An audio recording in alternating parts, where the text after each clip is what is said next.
नमस्कार, आप देख रहे हैं न्यूज धरातल। माओवादियों से रिलेटेड यदि आप पिछला वीडियो देखे होंगे तो आप लोगों को ज्ञात होगा कि मैंने माओवाद संगठन के ऊपर कड़ी शब्दों में कटाक्ष किया था, जिससे माओवाद संगठन के लोग काफ़ी नाराज हैं और की भरा लेटर कह सकते हैं। ऐसा लेटर उन्होंने मेरे यहाँ तक पहुँचाया है, जिसे मैं अभी पढ़कर आप लोगों को बताने वाला भी हूँ कि आखिर उन्होंने क्या लिखा है। उससे पहले मैं माओवाद संगठन के लोगों से हाथ जोड़कर क्षमा चाहता हूं, क्योंकि हमारा उद्देश्य किसी को ठेस पहुंचाना नहीं था। और यदि हमारी बात आप लोगों को बुरा लगा हो तो मैं पुनः और एक बार आप लोगों से क्षमा चाहता हूं। उस वीडियो का लिंक मैं डिस्क्रिप्शन में डाल दूंगा। ये माओवाद संगठन के लोग नाराज हैं हमसे। उस वीडियो क्लिप मैं इसी वीडियो में चलाऊंगा। इस लाइन को देखकर ऐसा लग रहा है कि अब माओवादी भी देशभक्त होने लगे। जो लोग देश सुरक्षा में लगे सेना या फिर अर्ध सेना बनते हैं, उनके ऊपर छुप कर हमला करते हैं, वो भी अब देशभक्ति की भाषा बोलने लगे हैं। और इस प्रेस विज्ञप्ति में माओवादी अपने आप को भगवान बिरसा मुंडा से तुलना कर रहे हैं।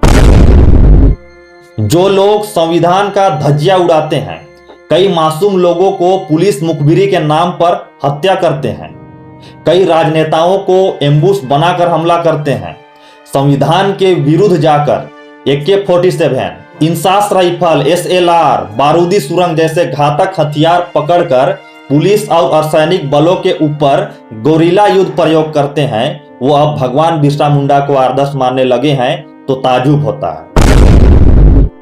तो वीडियो में अंत तक बने रहिए। मैं सारा कहानी जो है आप लोगों को बताने वाला हूं कि क्या हुआ है न्यूज धरातल के साथ और हमारे साथ, और ऐसा मैंने कौन सा शब्द का चयन किया जिससे ये लोग नाराज हैं। ये सारा डिटेल इस कागज में उन्होंने लिखकर PDF बनाकर मेरे यहाँ तक पहुँचाया है।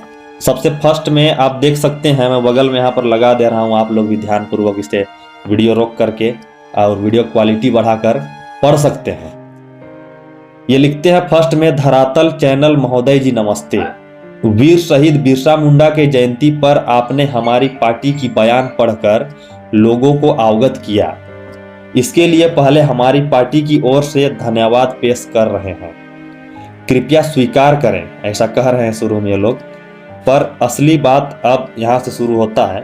जो ये कहना चाहते हैं, जो आपत्ति हमारे ऊपर न्यूज धरातल के ऊपर और मेरे ऊपर जो ये लगा रहे हैं, वो अब शुरू होता है। आप हमारी बयान को पढ़ते हुए बीच बीच में अपना कमेंट्स किए हैं, उस पर हम हमारा गंभीर आपत्ति को दर्ज कर रहे हैं। हमारे देशभक्त पर आप जो कमेंट किया वह ठीक नहीं है, ऐसा कह रहे हैं ये लोग माओवाद संगठन के लीडर। आप मानो या ना मानो, लेकिन हम इस देश के लिए निस्वार्थ रूप से प्राणों को न्यौछावर कर रहे हैं। ये किसी का सर्टिफिकेट के लिए हम नहीं लिख रहे हैं। हमारे दादा परदादा लोग सिद्धू कानू से लेकर बिरसा मुंडा तक देश के आज़ादी एवं मूलवासियों का अधिकार के लिए अपने अतुल्य बलिदान दिए हैं। आज हम उस राह पर लड़ रहे हैं, ऐसा कह रहे हैं माओवादी संगठन के लीडर। इस देश में लूट एवं प्रताड़ना, हत्या, अत्याचार का हम विरोध कर रहे हैं। इस देश में इस तरह कोई संसदीय राजनीतिक पार्टी ईमानदारी से काम करते हैं तो कृपया बताइए। हम दावे के साथ कह सकते हैं कि दुनिया में क्रांतिकारियों से ज्यादा कोई बड़ा देशभक्त नहीं हो सकता है।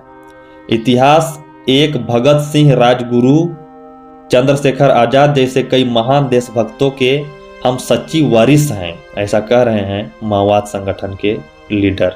देश के आज़ादी के आंदोलन में अत्यंत अपमानजनक भूमिका निभाए संघी लोग आज सत्ता पर बैठकर देशभक्त का ढिंढोरा पीट रहे हैं। कृपया आप सच्चाई को जानें। आप हमारे बयान को पढ़ते हुए संविधान का धज्जिया उड़ाने वाला कहकर कमेंट किया। साथ ही हम भारत संविधान को कभी मानते ही नहीं, लेकिन हम इस देश के नागरिक के रूप में सरकार से यह मांग करते हैं कि संविधान में देश के जनता के लिए जो आश्वासन दिए गए हैं वे लागू करें। देश में कोई सरकार ईमानदारी से संविधान को नहीं मानते हैं। यदि मानते हैं तो 1996 के पेशा आज तक 27 साल बीत गए, लेकिन आदिवासियों के लिए अमल नहीं हो रहा है। बिरसा जयंती के दिन देश के प्रधानमंत्री उलिहातू में उतरकर PVTG के 75 जनजातियों को पिछड़ेपन पर गंभीर भाषण देते हुए उनके विकास के लिए 28,000 करोड़ निधि मंजूर करने की बात किए हैं।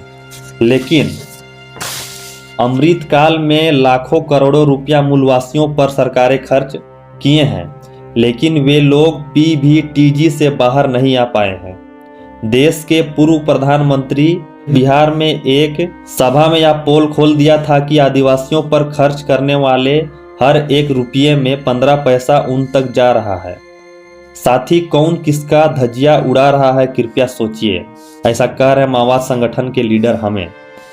आदिवासी जनता के प्रति यदि मोदी ईमानदारी से रहते हैं तो शहीद बिरसा मुंडा के 10,000 से ज़्यादा वारिसों पर 124A केस चल रहा, उन तमाम केसों को झारखंड सरकार पहले वापस ले और पिछले लोकसभा में पारित वन संरक्षण कानून को वापस ले और आदिवासियों को हिंदुओं में जमा ना करें।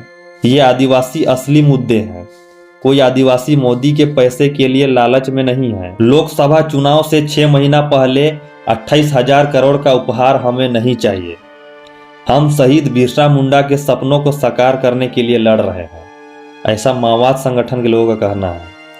उस राह पर ही इस देश के आदिवासियों का जायज मुद्दे हल होते हैं। संविधान के हद में देश को सत्ताधारी वर्ग मूर्ख बनाते हुए संविधान की धज्जियां उड़ा रहा है। साथ ही आपका बात रखे हैं, बहुत अच्छी बात है।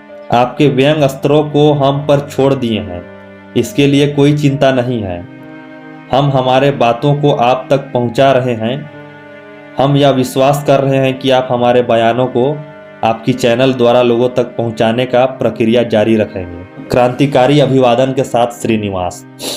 तो इस तरह मैंने कुछ आपत्तिजनक शब्दों का प्रयोग किया था पिछले वाला वीडियो में, तो माओवाद संगठन के लोगों ने नाराजगी व्यक्त किया है। और यदि माओवाद संगठन के लोगों को मेरे शब्दों से उस वीडियो में बुरा लगा तो मैं पुनः और एक बार क्षमा चाहता हूं हाथ जोड़कर, और मुझे उम्मीद है कि आप लोग मुझे माफ़ करिएगा। आगे से जब भी वीडियो आप लोगों से संबंधित बनाऊं तो इन चीज़ों का ख्याल पूरी तरह से रखा जाएगा। देखते रहिए न्यूज़ धरातल। तब तक के लिए जय हिंद।